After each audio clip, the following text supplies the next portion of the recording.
morning everyone. Welcome to Standard 9 Commercial Application and Commercial Studies class. We have already learnt about joint stock companies in the previous session.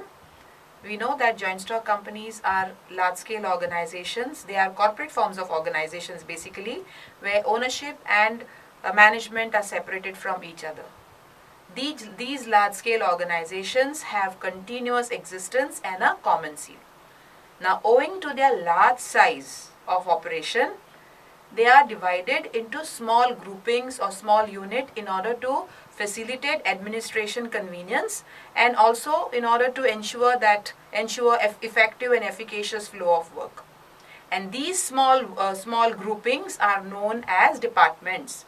So today we are going to learn about the functions of departments of a joint stock company.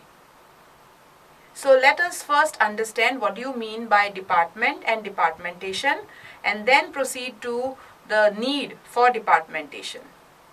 Now, departments, as I've already mentioned to you, they are groupings.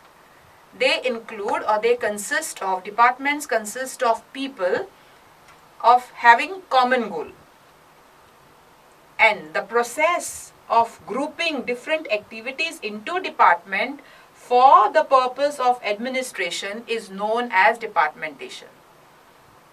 So this is the difference between departments. So departments are units. They consist of people having common goal. They all have specialized knowledge and they work in a particular area of work. They contribute towards a particular area of work. And these groupings, the process of making these groupings, for the purpose of administration, that is called as departmentation. Now let us move ahead and check out the importance for departmentation, or we can even say the need for departmentation. Why is it so important? Specialization. Every department which the joint stock company is divided into, they specialize in a particular area of work. Now basically, any ordinary joint stock company for that matter, a small, joint stock companies vary in sizes again. Some of them operate on a very large scale, some of them at a mediocre scale. But an ordinary company, a private limited company for that matter, and even a public limited company also, they are divided into 6 important departments. So these 6, now to summarize all the 6 departments, we can summarize all the 6 departments. We have the finance department, there is purchase and stores department, there is your production department, marketing and sales department, legal and administration. These are the basic ones. Now, the organization can make it more complicated by adding some more departments. Like they can add, instead of having just marketing and sales department, they can also add branding department. They can also add planning and statistical department. They can make the chart more and more complicated and complex. It depends on the organization and its policy. Now, specialization. Every department is specialized in one area of work. And this specialization does help the organization. Now, secondly, the administrative convenience. Because the activities, now generally what is happening in an organization, the 5 functions of management are carried out. Things are planned, then they are well organized. Now, organization means work or activities or tasks are assigned to people. Targets are set for them. And then the output of each individual serving a particular department is coordinated in order to ensure that the sub-goal which is set or the target which the department has set for itself is achieved. Now this sub-goal of every department is then coordinated in order to achieve the ultimate goal, which is profit. So, administrative convenience, what does that mean? So, when you have these small groupings, every department is headed by a manager. And the manager takes care, or manager manages a certain number of people. There are certain number of people working under him. So, that number of people working under him, that is known as the span of control. So, these people, these subordinates are working under the superior, and the superior will delegates work to them. Alright, so in this way administration becomes very easy. Okay, the flow of, if the flow of work is more efficient, administration becomes very easy. They can manage things properly because each person, a person working or serving that department knows what he is supposed to do, what is expected of him, what are his duties, what are his authorities, what are his responsibilities. And that is why, because he is aware of the role, that clarity of role, every individual, there is no room for ambiguity, there is no room for confusion here. Everyone knows that if at all I am serving the marketing department, okay, and I'm a senior marketing officer, I know what are my duties, what duties I need to fulfill, what are my responsibilities that I have to shoulder. Alright, so departmentation helps the people serving in that, or serving that organization, okay, to know what they are expected of, that clarity of role. They know that their role, the functions they have to fulfill are clear to them. So there is no room for ambiguity at all. Alright, so departmentation, as I've said, so just to summarize, we said that departmentation helps in specialization because each department specializes in one area of work. So you have the marketing department taking care of marketing of goods.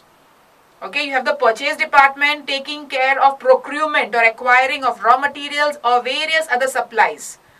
Okay, anything that is required in the organization is procured or acquired by the purchase department. Finance department manages finance.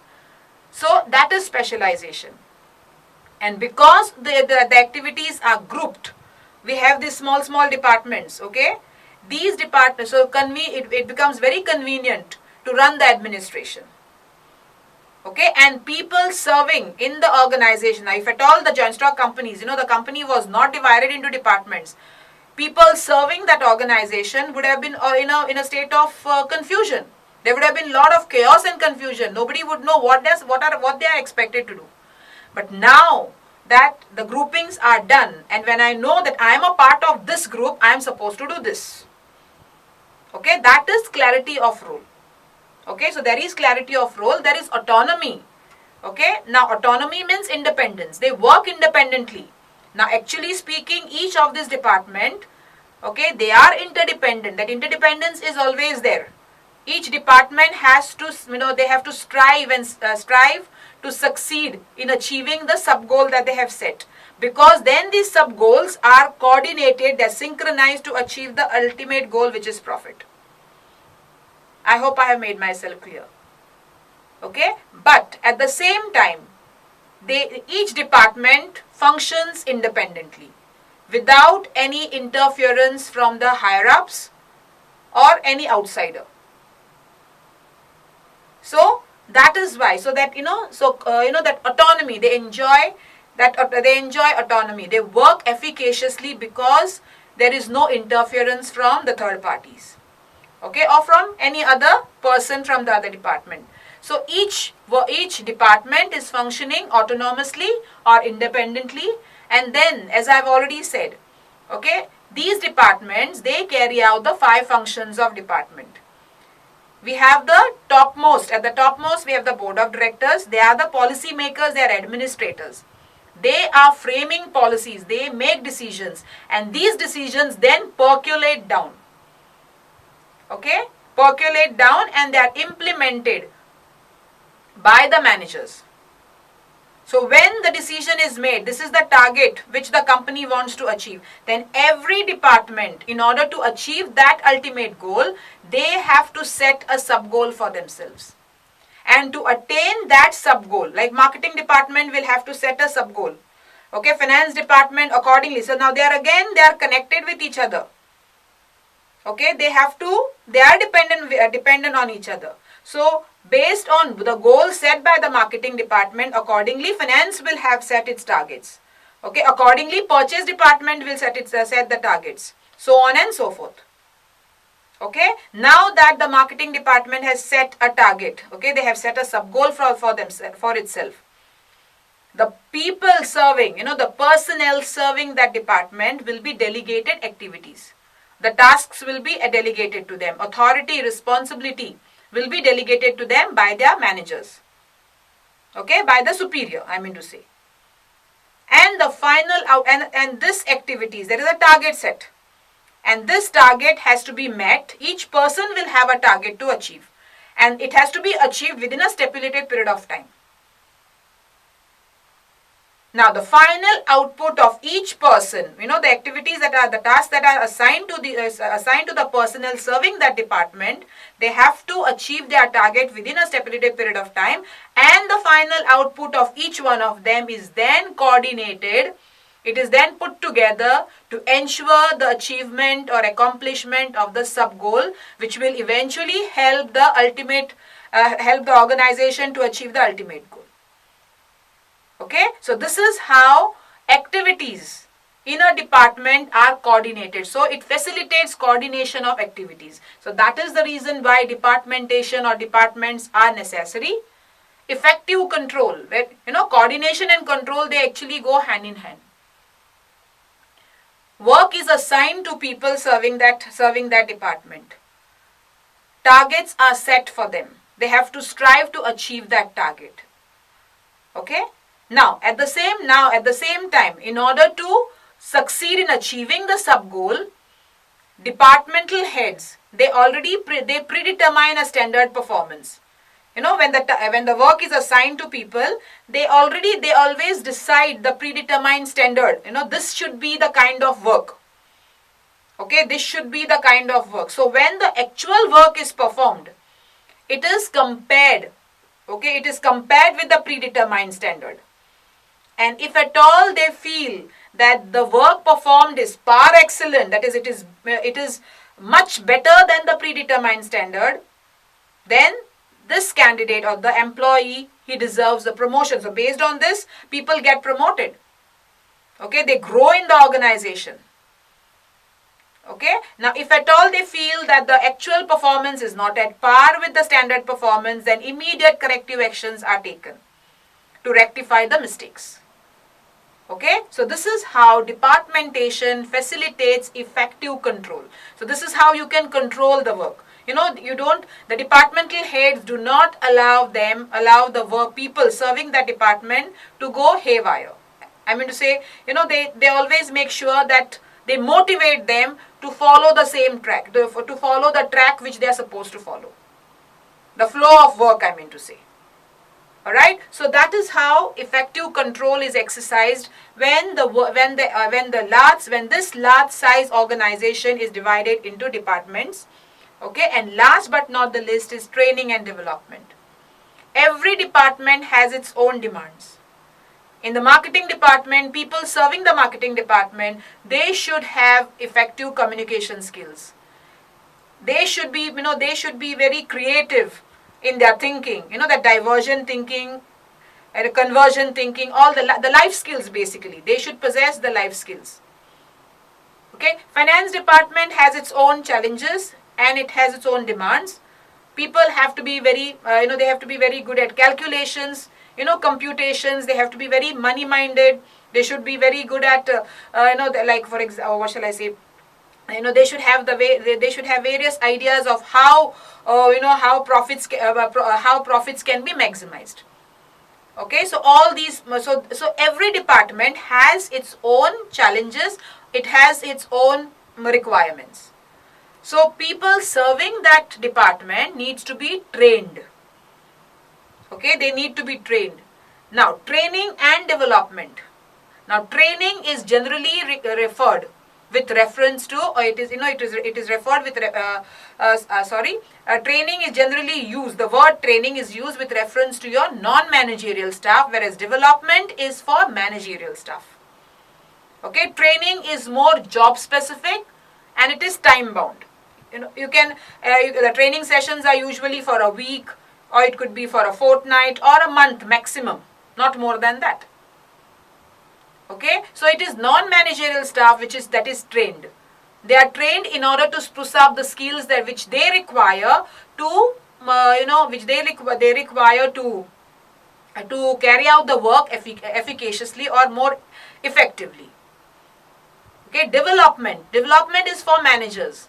As long as the person chooses to continue in that same profession or to serve that same area of work, he needs to develop. He cannot depend on the knowledge that he had garnered years ago. Times are changing. So he has to flow with he has to keep with the tandem of time. I hope I have made myself clear. Okay, so development is meant for managers. So development is lifelong. Okay, it is lifelong and it is more career bound. Now, training and development is facilitated. It becomes very easy when these small groups are formed or when these departments are created. So these points bring out the importance of departmentation. So before we proceed further, let me just summarize what we have discussed till now. We said that departments are what? They are small units. Okay? Organization is vast. Okay? Joint stock companies are vast. Now joint stock companies have certain goals to achieve, and the major goal is economic goal, which is profit. They are all driven by profit motive. Now to earn that profit or to attain that goal, the activities of the organization they are all separated, they are segregated. They are grouped, all the like nature activities are grouped together. And that grouping or creation of small groups or units is known as departmentation. I'm trying to be as lucid as possible, using as lucid language as possible. Okay, so these groupings are called as department, and the process of making those groupings in order to facilitate administration is known as departmentation. And these departments are created for these reasons, the needs. Okay, they are required, they are needed, they are significant because they specialize in one area of work. They take care of activities, or they manage activities or carry out activities which are of like nature or similar nature. So that is specialization. Now specialization, when these departments specialize in one area of work, administration becomes very, very convenient. Okay, we have the higher ups, they are they are board of directors, they are policy makers, they are administrators. They are making decisions. They are framing policies, and these policies, programs, plans which they frame, they percolate down, and it is actually executed by the departmental heads. Okay, these departmental heads are accountable to the higher ups. So in this way, so so in this way, administration becomes very convenient. Everybody does not approach the higher ups. There is a protocol. Okay, so departmentation facilitates administrative convenience, and every person, now the departmental heads, they are assigning tasks to the people serving that department. Okay, that is called organization of work. Tasks are delegated. Authority, responsibility, and duties are delegated. Each person knows what he is supposed to do. That is clarity of role. So everyone serving the organization or serving a department in that organization is very clear with the role that he has to play, the functions he needs to fulfill. Okay? Now departments, actually speaking, they are not independent. They don't function independently. They are all dependent on each other. But as far as working is concerned, its functioning is concerned, they enjoy autonomy or independence. Without any interference, free of external interference, they carry out their work efficaciously. So, autonomy is another important point which brings out the importance of departmentation, coordination, and effective control. To exercise control, to coordinate the activities in order to achieve the ultimate goal of the organization, departmentation is very necessary, and in order to train and develop personnel serving that organization, because every department specializes in one area of work and it has its own demands. So accordingly, people serving that department should be trained and developed. Okay, so these are the points bringing out the need and importance for departmentation. Now let us talk about the purchase and the stores department. As I've already mentioned to you that an organization, okay, an ordinary company will have 6 major departments, most important ones. We are only going to discuss the important departments. First and foremost, it is the purchase and the stores department. Then we have the production department. Then we have the finance department, okay, marketing and sales department, human resource department, and the last but not the least is administrative and legal department. These are the main ones, basic ones. Now I have also mentioned this, that a company, it's a policy, okay, it's a company policy. If they want, they can keep the chart, organization chart, as simple as possible, or else they can make it as complex as possible by creating more departments. So marketing department can have an extension called, for another extension to it, like branding department, branding and promotion. Okay, there could be another extension like planning and statistical department. Okay, production department can have another extension of engineering department. So you can keep on adding this department. The basic ones we are going to discuss and their functions we are going to discuss. Okay, let us continue with let me introduce to you in this video the purchase and the stores department. So here we are going to discuss the functions of the purchase and the stores department. Now the purchase department here, it is the term itself indicates they are more, this department takes care of procurement. Okay, purchases. Purchase of what? Purchase of raw material. Purchase of other supplies. Because there are so many requirements. Raw material is not the only thing which the company needs to buy. Okay, company requires stationery, stock of stationery. Company requires different other supplies like engineering department. They might require some equipments, has simple machines. Okay, then some spare parts. Everything needs to be procured. So that the supplies and the raw materials, raw materials are purchased by the purchase department. They take care of it. It is headed by the purchase manager. Okay. Now let us check out the function. Now functions and the procedure which the purchase department follow to procure requirements. That is the stock of raw materials or the other supply are one and the same. Okay, they are synonymous with each other. Now first and foremost, what the purchase department, the whole process begins with the determination of budget or preparation of budget. We know, but what do you mean by budget? Budget is a estimated, it's a predetermined estimate. Okay, it's an estimated amount. Like every department has to earmark a certain amount. Like this is the amount we will require to meet our expenditures for this particular financial year. Okay, so that estimate is known as a budget. So it starts with the predetermination of your budget. So purchase department has to determine, they have to earmark how much they will require, how many money, the funds, how much they will require to purchase. To purchase the raw material, purchase different things what the company requires. Okay, now any department when they are in need of some supply, okay, like say for example the production department, they are on the verge of exhausting the raw materials. They just cannot wait for the last moment to place an order. Okay, there are also rules.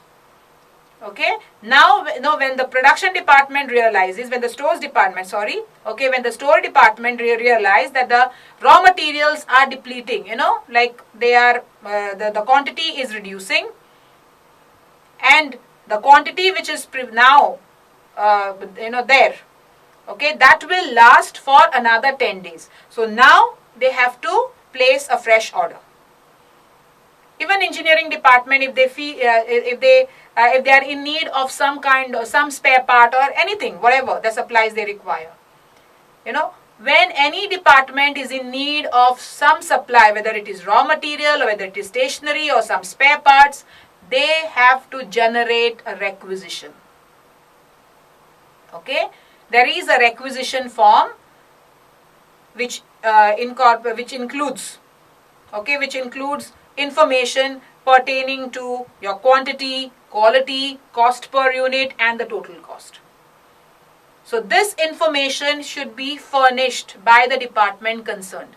If the engineering department is in need of something, they have to clearly mention how many, the quantity, okay, the quality they aspire, okay, what should be the average cost, the cost per unit and the total cost. So all this information is furnished in the requisition form, and then they have to, this requisition that is generated is then submitted in the purchase department. Okay, they have to hand it over in the purchase department. When the personnel serving the purchase department is in receipt of this requisition form, they will study the form first. They will scrutinize it, and then the purchase department creates data. Okay, they already create a data. They have a data of vendors and sellers. So they know who sells what and which seller or which vendor will be able to satisfy the need. Okay, all the specifications that are given in the requisition form, which vendor will be in the capacity to satisfy that requirement. Okay, they are aware. So they create that data of vendors and sellers. Alright, so immediately they just browse through and they shortlist some vendors. Okay, vendors, only those vendors are shortlisted whom they are sure, okay, they can guarantee that they will be able to supply that commodity. Okay, so they are shortlisted, and immediately a letter of inquiry is sent to the vendor. So the letter of inquiry, the term itself, what does that indicate? They want to inquire, they want to ask them, can you send me this? Do you have this? That is inquiry. So when the vendor receives the letter of inquiry, now today the correspondence is done via email.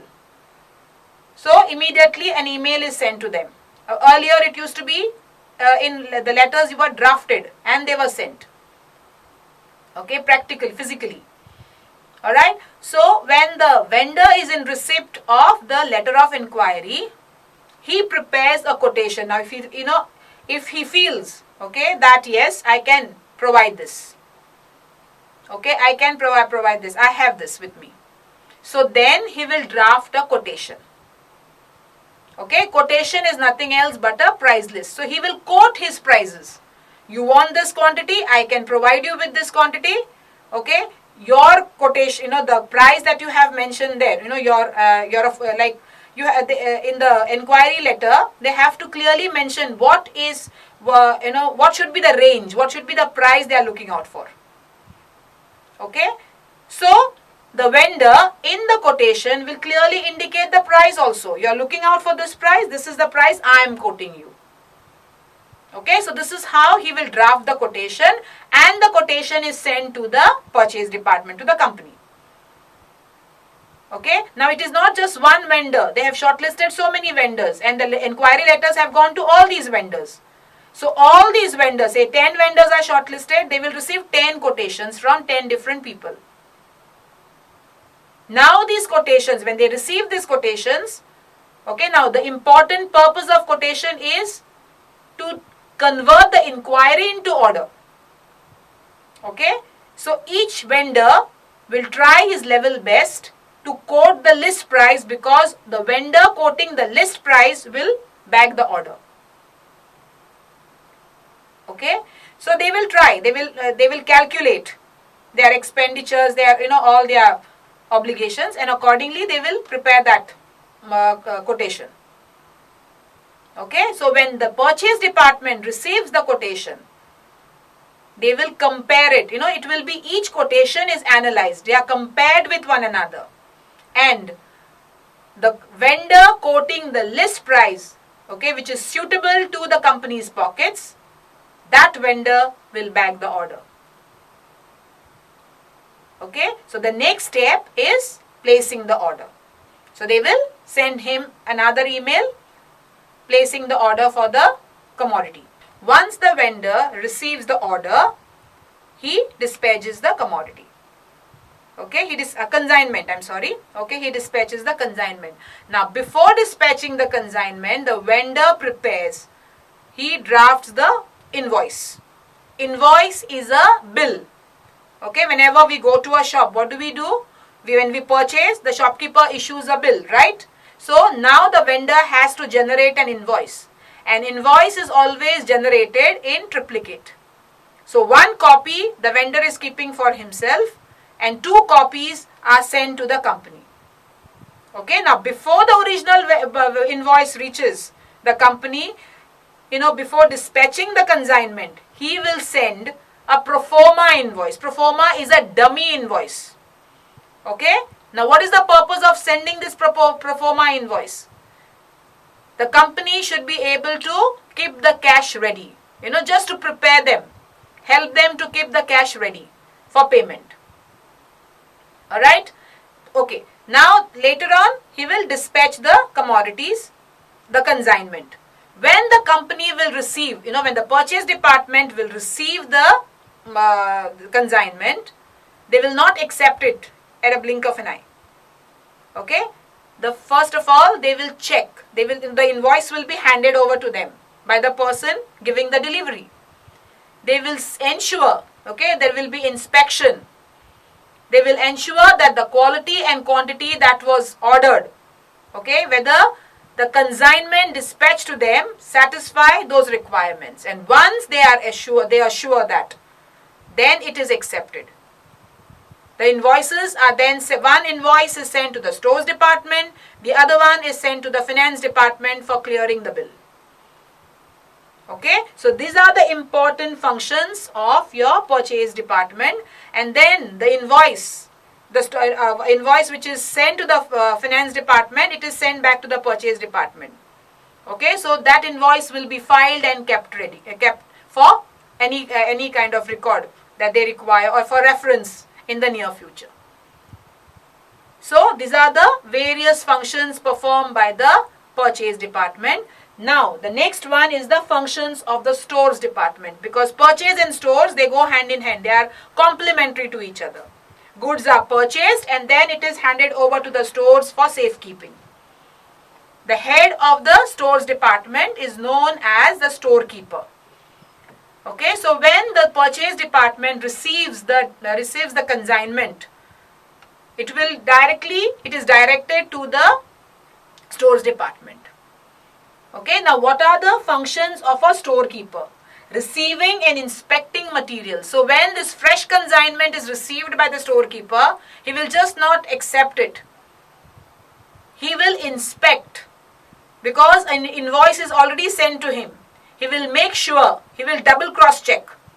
Okay, it is already done earlier. Okay, it is verified. The invoice is verified. Okay, they make sure that before the purchase department has already verified that. But the storekeeper, he will also not shirk her responsibility or his duty. Okay, he will first check, he will inspect the materials.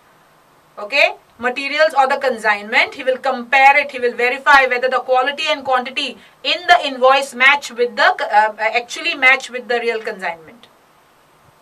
Okay, and then he will accept it. Okay, this consignment which he accepts, it will be then properly stored. Storing of material is another function of a storekeeper. Okay, for now in the stores, it depends on the nature of material which they have to store.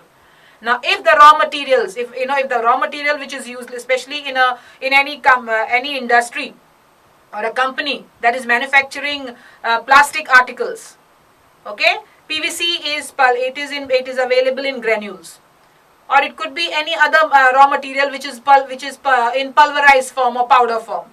So, to store these kind of materials, they will use bins. Now, for other other raw materials, the shelves or these racks are provided. So, this is how the storekeeper safeguards or stores the materials. Now, when the departments, different department like finance department is in need of stationery, okay, they have to generate a requisition which will go to the stores department, and then the storekeeper on receiving that requisition will issue the stationery, the stock of stationery to the finance department. So issuing of materials is another important function of the stores department. Now safekeeping of materials I have already discussed with you. Okay, storing and safekeeping, they go hand in hand. Okay, they are complementary. So companies make all the provisions, okay, all the provisions for safekeeping of materials and supplies in the stores department. Okay, as I've already mentioned, beans are provided for storing raw material which is in powder form or which is in liquid form, okay, or pulverized or in or granule form. Otherwise, they will have shelves or racks. So all provisions, even the what shall I say, the temperature. They also make sure that the temperature in the stores department is up to the mark, or rather, the required temperature is maintained. Like for perishable goods, they will have a cold storage where these perishable goods will be stored. So all those measures are taken by the company in the stores department for safekeeping of materials. Then controlling inventory and stock taking. I am clubbing this together. Okay, inventory is nothing else but stock of materials. Okay, the stock of materials or stock of different supplies which is there or prevailing in the stores department. So the storekeeper's responsibility is to control the inventory. There has to be list wastage. Okay, resources should not be wasted. So that is why a proper operational so here operational management comes into play.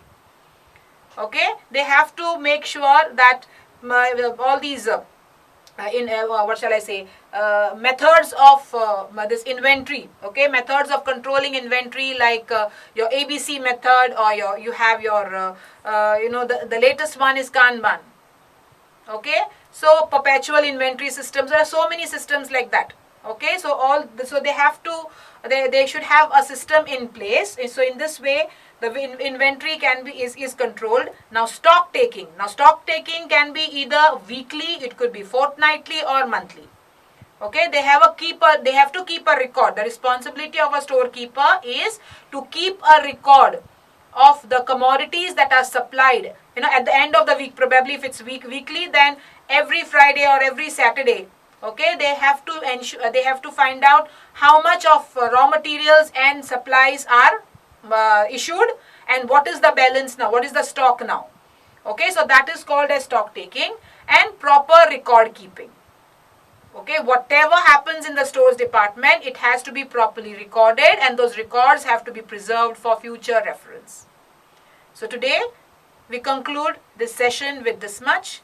Let's continue in the next session. Thank you.